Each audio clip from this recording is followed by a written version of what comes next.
Welcome along to the CMC Salon series, and we're online with this new series of our Salon at CMC that took place for a number of years, but we wrapped up and put in the archive about 4 years ago.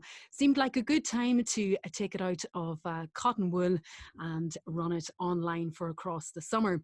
And I'm joined for our first Salon of this series by two wonderful performers, Paul Roe and Marcella Barz, clarinet and bass clarinet, and we're going to feature a number of works by Irish composers in this salon. Works by Amanda Feery, Jane O'Leary and Frank Lyons. And Frank and Jane are also joining us. Frank, you're very welcome from Belfast, Jane from Galway, and Marcella and Paul are in Dublin.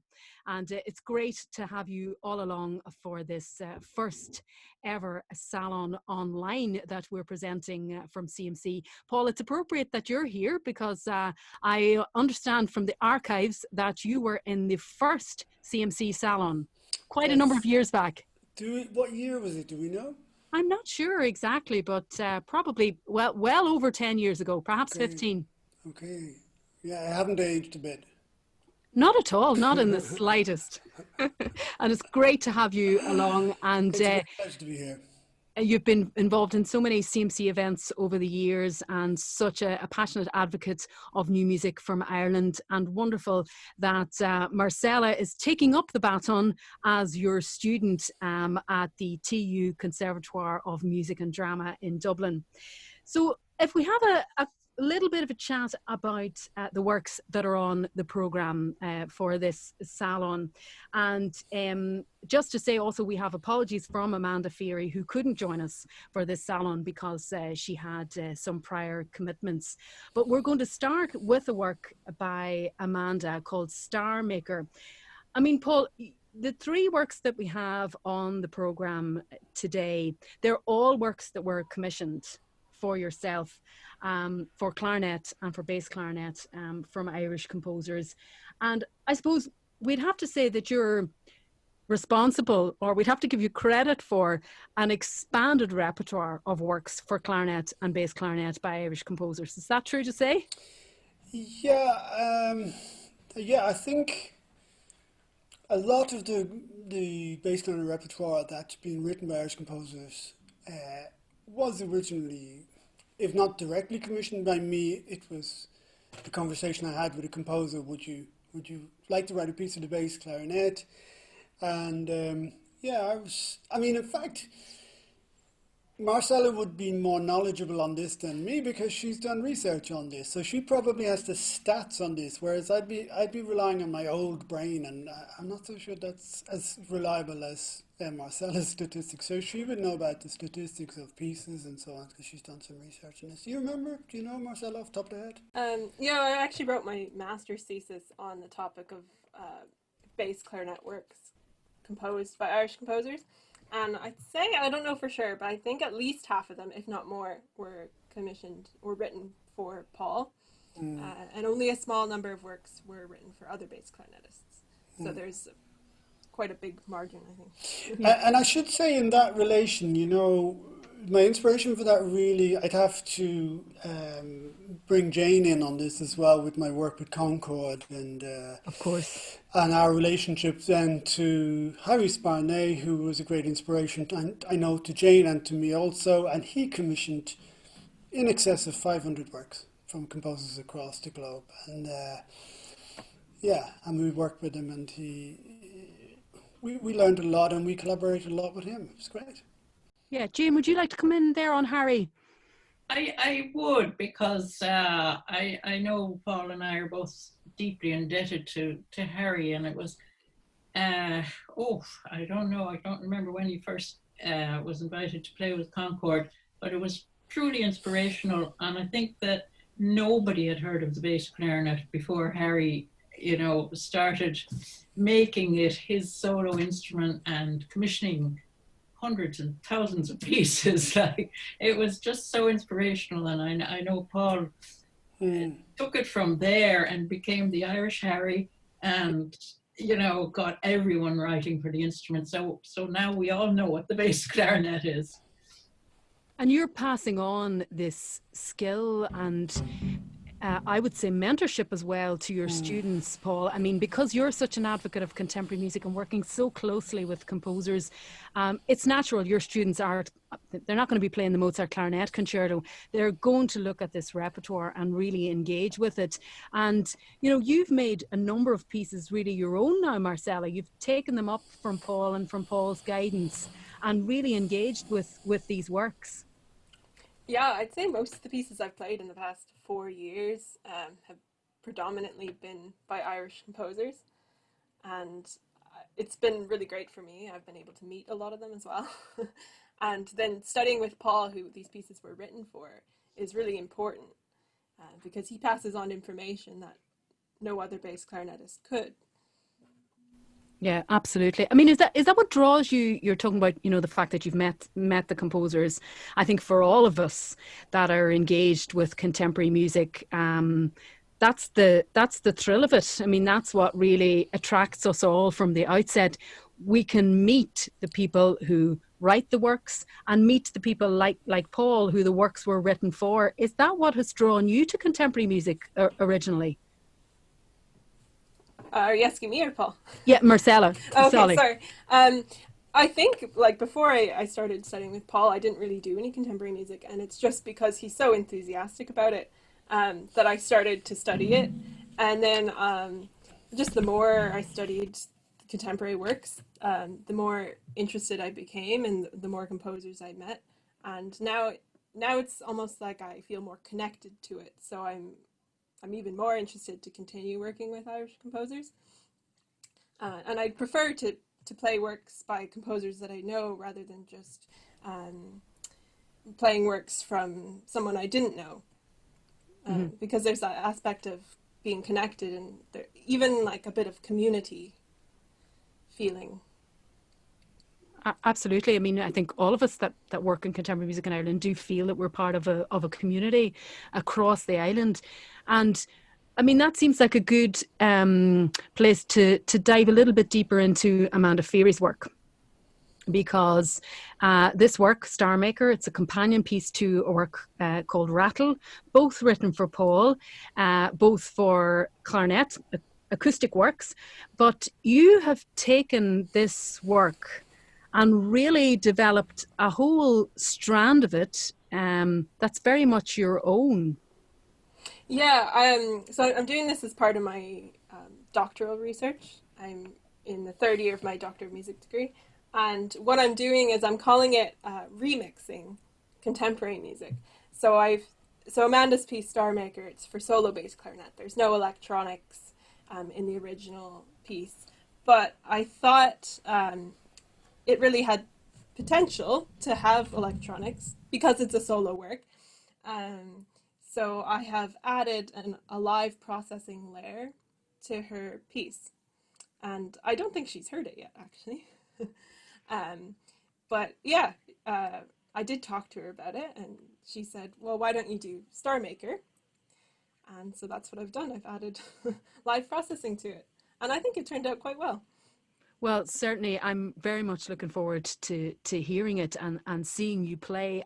You did play the work without the electronics at a CMC event in Farmley House in Dublin last year. It was a wonderful performance, which we very much enjoyed, and Jane was part of that project as well. And I suppose I'm interested just to kind of explore the electronics element, if you like. So you have a sensor on your bass clarinet, is that right? Not to get too technical, but... Yeah. I'll just give a brief demonstration so people know. So this here, I'll just hold up the sensor box. It was developed in Switzerland. So inside there are 4 sensors, and one of them is an air pressure sensor. So it connects to this tube that goes into the mouthpiece and measures air pressure. But the other 3 sensors are positional. So they measure based on your movement. So this is where I get into the whole area of gesture and physical movement. So it measures on the X, Y, and Z axes. So if it does like side-to-side measurements, up and down measurements, and then the rolling motion. So that's all sent into the computer. And then using the numbers that it calculates, you can make anything happen with the effects. So that's what I've been doing with the sensors. Fantastic. And you've created a kind of a patch, is it, that does the processing then of the sensors? Yeah, I'm using the Max for Live program to build a patch, and so there's like different effects, and if I move around, this is on the bass clarinet in performance, and if I move around, it triggers different elements of the effects. So movement. So you're really, movement. You're Yeah. thinking very much now about, not every performer, of course, always does this, professional performer, but I think you're probably more conscious, are you, of how you're moving in the space when you perform? Yeah, since I started doing this research, I've become really aware of my own physical movements in a way that I wouldn't have been performing before without the sensors. So it's been really interesting to see, like, if you intend to come across a certain way as a performer, you'll move in a different way depending what your intention is. So if you kind of have an aggressive feeling that you want to communicate, or if it's more like a happy feeling, that'll come across different with the movements you make as a performer. So I started to think, how should I program the sensors then? It's a really big area, I guess, like trying to map the physical movements that I'm doing as a performer to the sound that's generated. It's really complicated, but so I'm now thinking a lot about that when I'm performing. But a lot of the research has been about trying to find a way I can incorporate my natural performance gestures to triggering different parts of the electronics. Because what I don't want to do is I don't want to be like moving my clarinet really elaborately just to set off the effects, because I don't think that has a lot of meaning involved. So what I'm looking to do is program it in a way so that I can move naturally, or as naturally as I can, and then have that affect the electronics. Moving just slightly away from the electronics, back to the original work that was, the acoustic work. Paul, can you tell us some of the extended techniques that Amanda has tried to convey, or that she has requested in this work? So just to set a little bit of context, I mean, Rattle was written in 2005, and I think it's fair to say when Amanda wrote that, it was quite an exploration of the timbre of the bass clarinet. And in Rattle there are a lot of different effects, but there's also a lot of space to explore the colours of the instrument through some elements of improvisation. With Starmaker, which is in 2010 to 2015. Is that right, Marcella? Yeah, that's right. God, Starmaker was just as well you're here.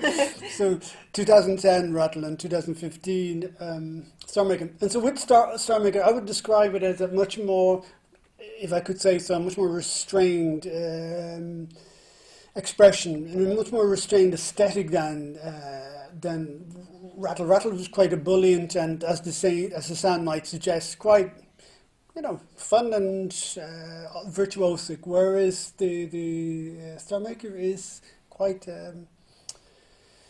ethereal. And within that, what she's made great use of is beautiful multiphonics. Very subtle use of multiphonics, with really nice ear for the colours and the overtones.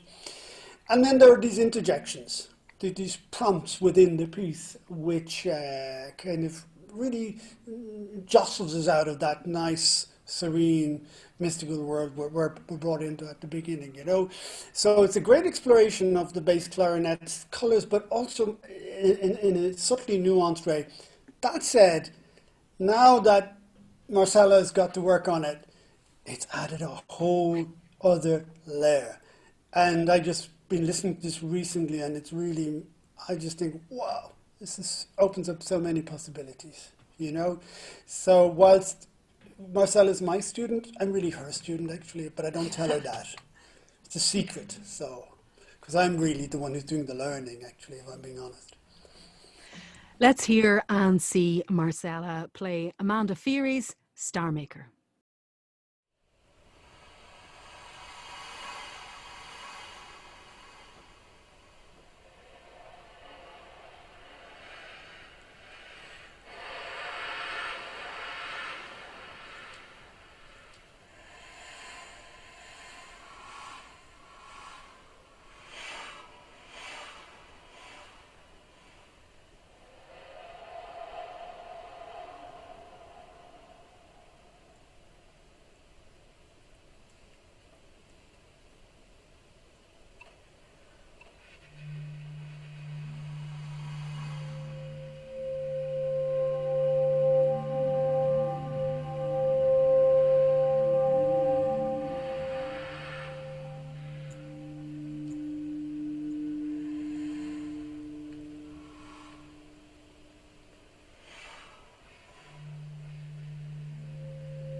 Thanks so much to Marcella for that gorgeous recording of Amanda Feery's Starmaker with your new electronic part. And I imagine that Amanda will be absolutely thrilled to see and hear your performance.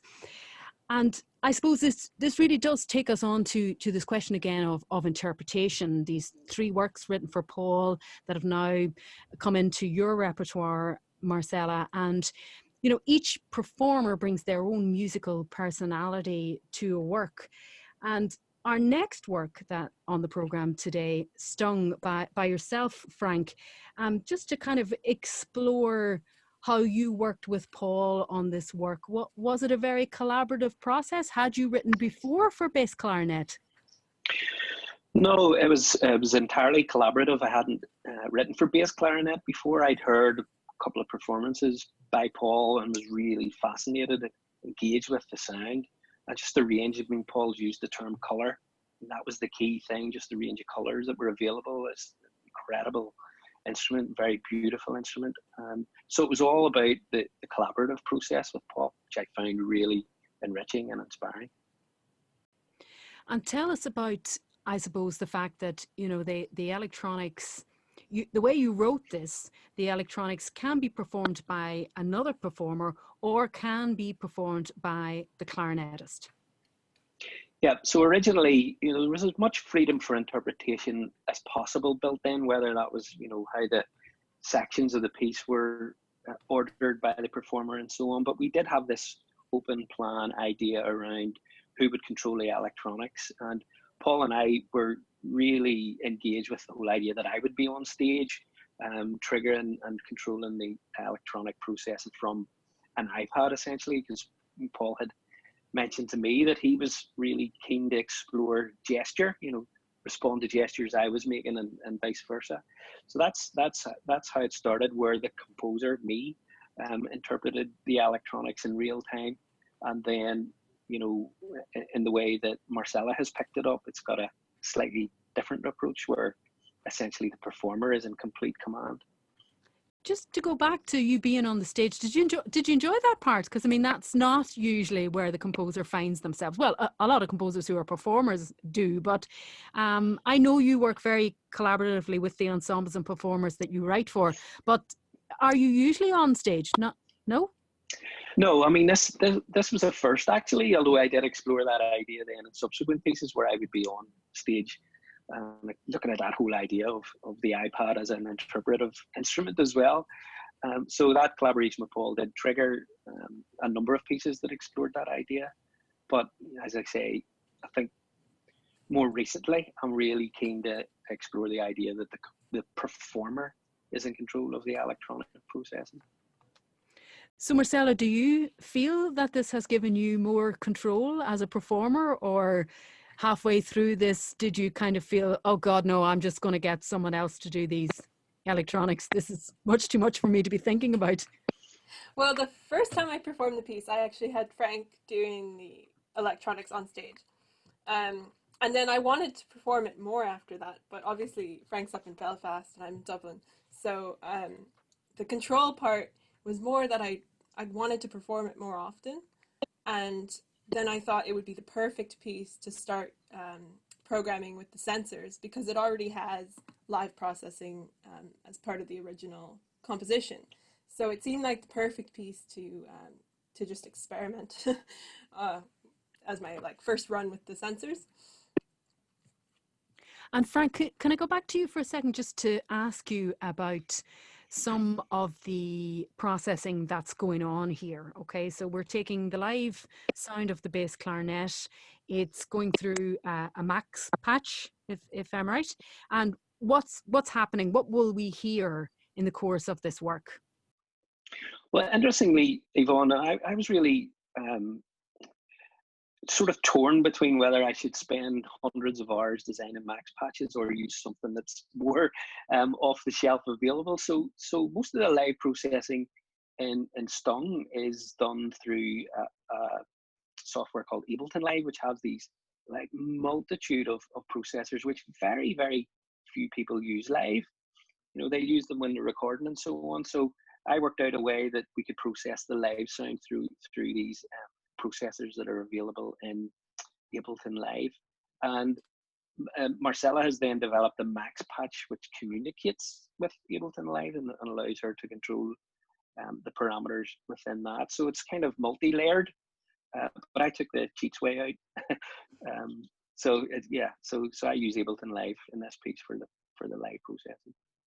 Well, that's interesting, yeah, to hear about a kind of an off-the-shelf version that can do some of this. I'll have to explore a bit more about that. Paul, can you tell us just about the elements of the work that include the kind of improvisation for the performer and the kind of there is, I think, if I understand it, a kind of choice for the performer to make, Frank, from what you're saying, of the kind of geography of this piece, for want of a better word, or chronology of the different sections. Sure. I mean, again, once again, just put a bit of context on it. And what's important to say is that myself and Frank go back a while, actually, in other contexts, working together. And I mean, right at the beginning, we struck up a rapport. And I think at a human level, it's important to say that these sort of collaborations don't just happen. You have to have a connection with the person. And I think straight away, we were onto something talking about Mike Brecker and lots of other things. I knew of Frank's interest in composing and technology. And also, Frank was being modest earlier. He's quite an accomplished performer as well. I'm not sure how much performing he does now, but he certainly knows it from the performer's perspective. And so the piece, it was great fun, actually. I never got a piece from a composer before quite like it, which was it kind of came in two line strips. It was a bit like getting a cartoon every day for about a week. And it was really great fun, you know. I was saying, oh God, I wonder what tomorrow's strip will be like. So we have an introduction and a coda, and then we have, I think it's 13 sections, I should know at this stage. And the 13 sections are there's a series of letters, A, B, C, D, E, and so forth, and then there's numbers 1, 2, 3, 4, and so forth. And you can play them in any order you like, to allow for to allow for the piece actually to direct you. I mean, I'm a great believer in music itself actually telling you what to do of itself. If you listen to the music itself inside of yourself, you'll know what should be the next letter. It seems appropriate. So you have options of the order in which, the sequence in which the music will happen. But apart from that, like, I mean, the overarching connection with Frank and the collaboration was a sense of, well, let's explore. So the fundamental attitude towards performance practice on it was, well, let's try stuff. This is not a situation where I have to be so stuck exactly to what's on the page. So it has that kind of continuing possibility to, a continuing invitation. I love the idea of playing music as an invitation, not as a kind of prescription. Let's hear all that stuff, as you call it, all that good fun from Frank Lyons' Stung in this performance by Marcella.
Marcella Barz with that version of Frank Lyons' Stung for bass clarinet and live electronics. Frank, I didn't get to ask you earlier about the title of this piece. Was it about too many bees in your garden in Belfast one summer? Summer in Belfast, now that's a foreign concept until this summer, of course.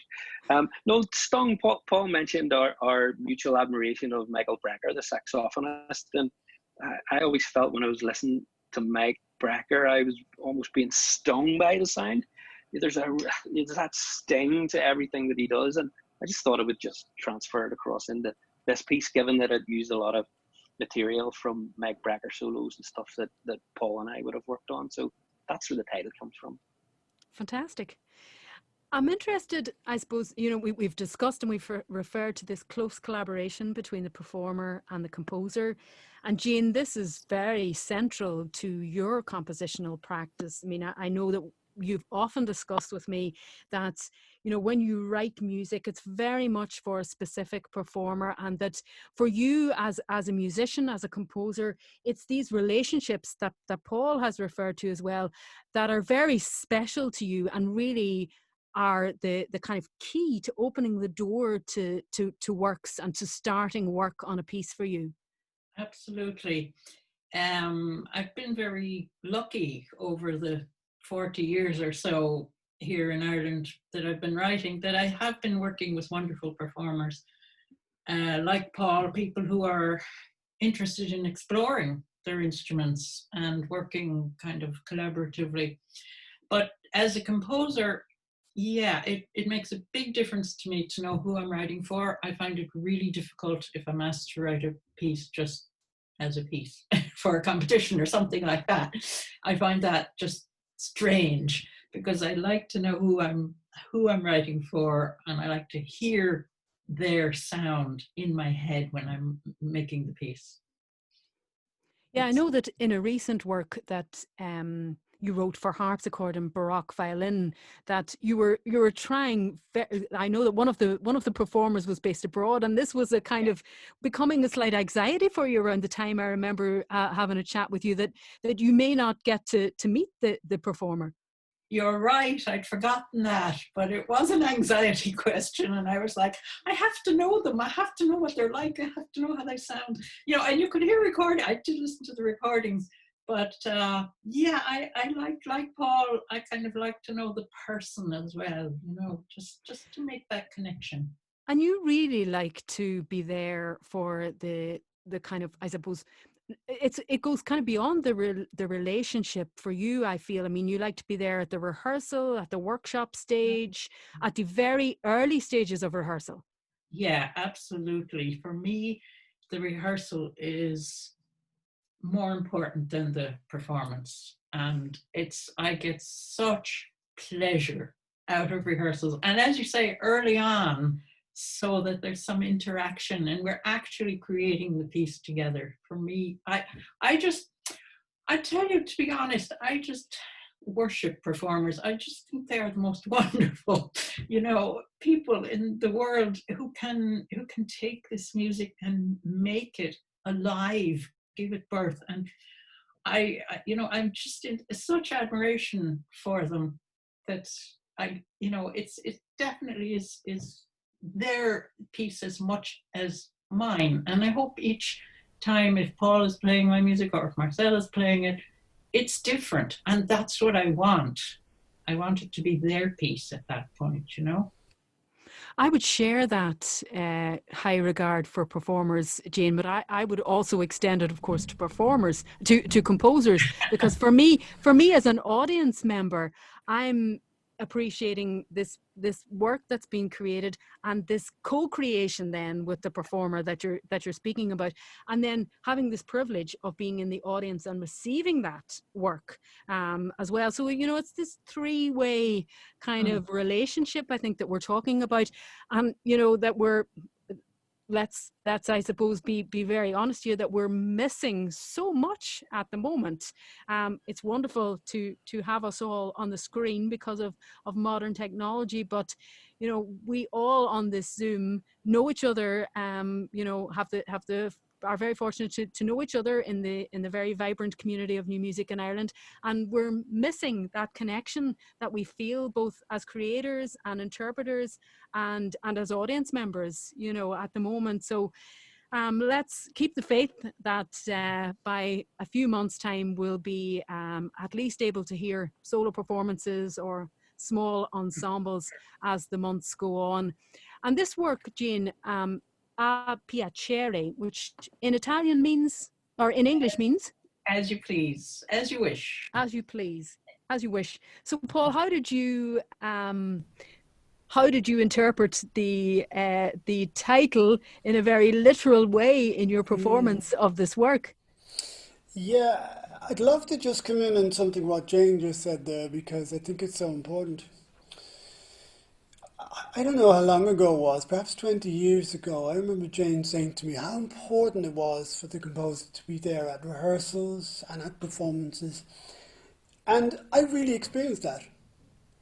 I experienced that in performances and rehearsals where the composer wasn't there and where the composer was there, and especially obviously in the context of Concord.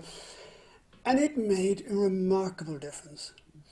And at that time, I didn't have the language for that, but it really was important for me to just, it started a conversation in my own head. What's this about? What is going on here?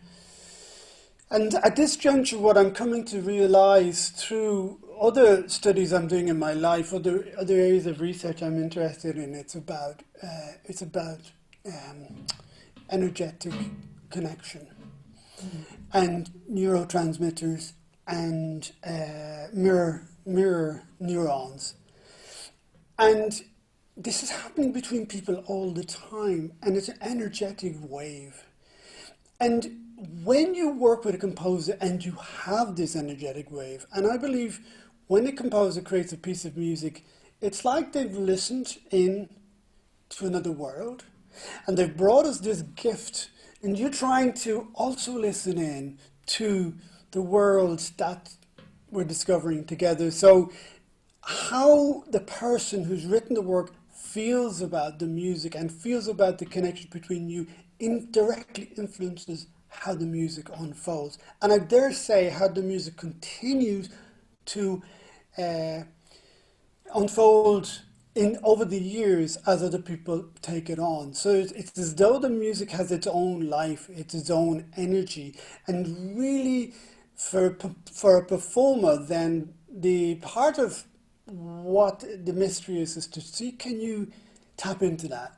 And to a certain extent, there's an element of getting away from your own ego about playing the piece and about how you play it, and actually just listening to what does the music want you to do. It's a bit esoteric, but it brings you into whole new fields. And what I'm excited about now with this performances that Marcella is doing is it's bringing a whole other different energetic connection to the music itself. And I think all the time it's kind of releasing it over and over again. And I don't know whether I've gone off on a complete philosophical tangent there, but I'd go back to what I said earlier. It's an ongoing invitation for performers and for audiences to look again. You've just completed a big project, Paul, on collaboration. Yeah. With many different musicians and components from different genres of music. Yeah. Yeah, I mean, fundamentally, everybody's been kind of touching in on this idea of collaboration, and one of the problems with collaboration to a certain extent, it's spoken about too much. It's spoken of in a way that people perhaps don't fully invest the energy and understand, well, what does that actually mean? We can talk about it as a word, just as we can talk about lots of things as a word, but actually collaboration is an embodied way of being in the world. And it's something you have to practice. And I learned a lot about collaboration from Jane without even knowing I was learning about collaboration, because I actually felt her and she felt me, and same with Frank. And it's afterwards where the intellect catches up with intuition, we begin to put language on what is it that we were experiencing there. This was collaboration, but a collaboration at perhaps a transcendent level or a transformative level as opposed to passive. There are different levels of collaboration. We have passive collaborations all the time. But the research I did, yes, we had professor of psychiatry, we did innovation and design strategist, we had a consultant. And again, the importance of the whole area of collaboration was, how do people communicate? How do they relate to each other? We're seeing the consequences of this right now in America. The country is falling apart because that energetic connection, that trust, that belief in it, we're better in it together than apart, is gone.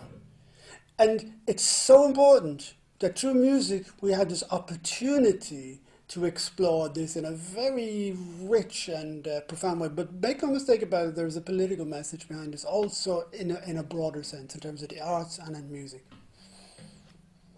Can we return to Jane's work and just explore some of the timbres that she explores for the bass clarinet in this work, Paul? Yeah, I mean, I might say that in a way Jane is the Diane of timbre. On whatever instrument she writes for, she becomes an expert on the timbre. This is what she does. She's not interested in what's been done before. Yeah, she's interested in what's done before, but she'll come and she'll take it apart and say, I wonder what sounds we could get out of this. But she does it with such an interest in beauty and in sensuality of sound itself and the images it might evoke.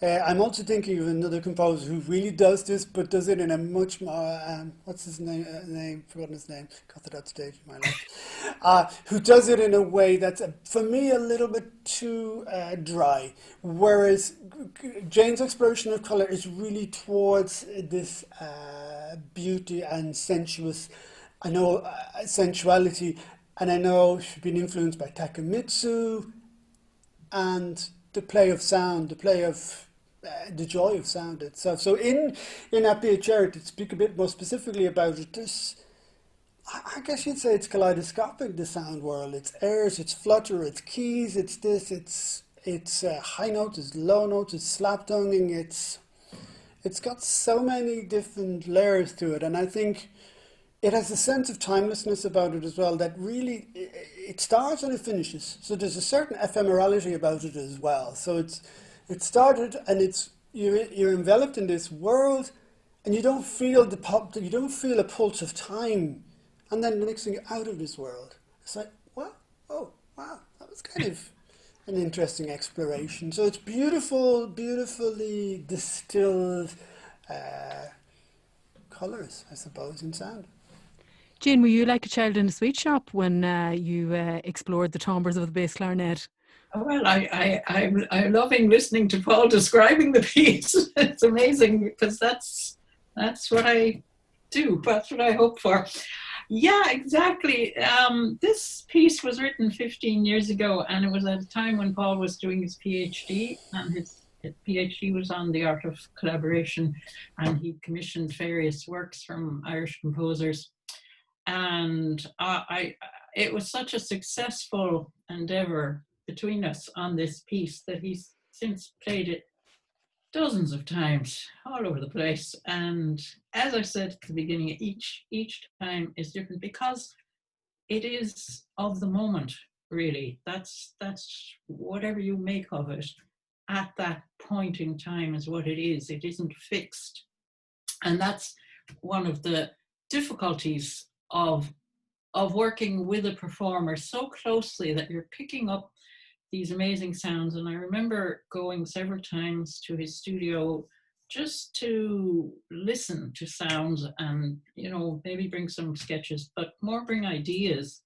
And he would try things out, and I'd say, well, you know, what if you try this? And then I'd say, yeah, that's it. That's fantastic. That's what I want. And then we'd say, but how did you get that? And then I'd have to write it down. And you should see the original manuscript was all words, you know. I mean, I had the notes, but that wasn't the piece. And, Paul inscribed it with lots of words, and he'd say bubbly and fluttery and this and that, you know, and we wouldn't, yeah, and he marked it up with colors as well. So it was quite a work of art, which I think Marie Hanlon used it in an art exhibition once. It was that manuscript. But the difficulty is then when you want to pass it on to somebody else, it almost becomes unique to the person it was written for. But last year, just a year ago, I had a performance by Carlos Cordero in New York, and he looked at it and he said, oh, you know, lovely piece, I want to play it, but I can't read it. so I did up a digital score, and I was really glad I did. It was a kind of interesting exercise, but it lost a lot of the personality. So then he had to work from that, which was harder for him, I think, to find what was in the music, but he did.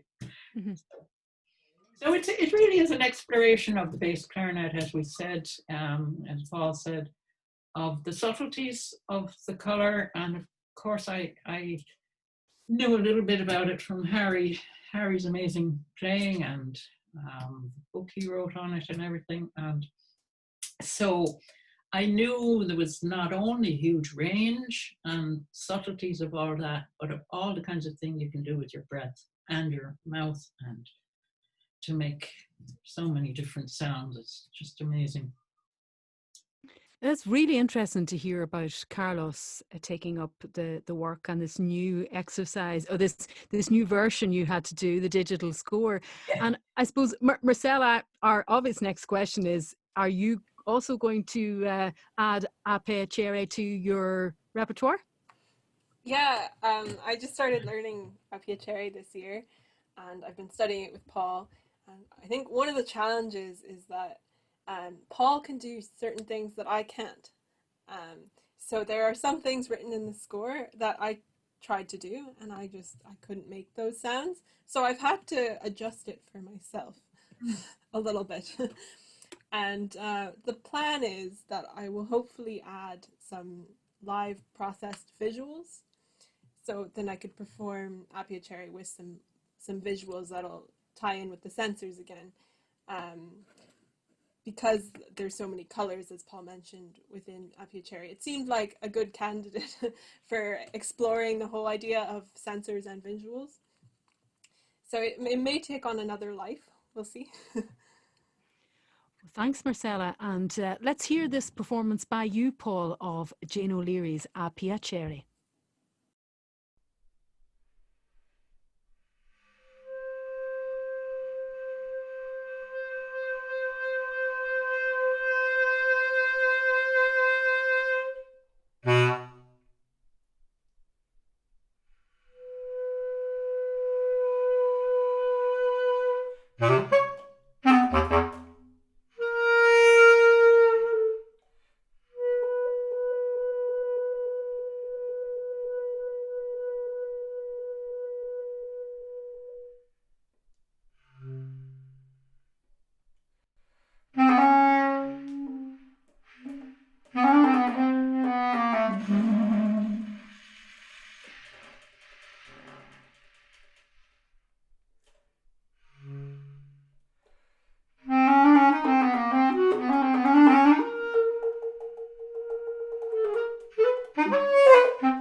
Thanks so much, Paul Rowe, for that wonderful performance of Jane O'Leary's Piacere, and a delight to hear those gorgeous colours for bass clarinet. It's been an absolute joy and pleasure to have you, Marcella and Paul, perform in this first CMC Salon series, this new series online, and an absolute delight to speak with yourself, Frank, and with yourself, Jane. Thanks for joining us from the four corners of Ireland, from Galway and from Belfast today, to share your insights into your two wonderful works that we've heard. And I hope that everyone can join us across the summer for our various episodes of the CMC Salon. Thanks so much for being with us.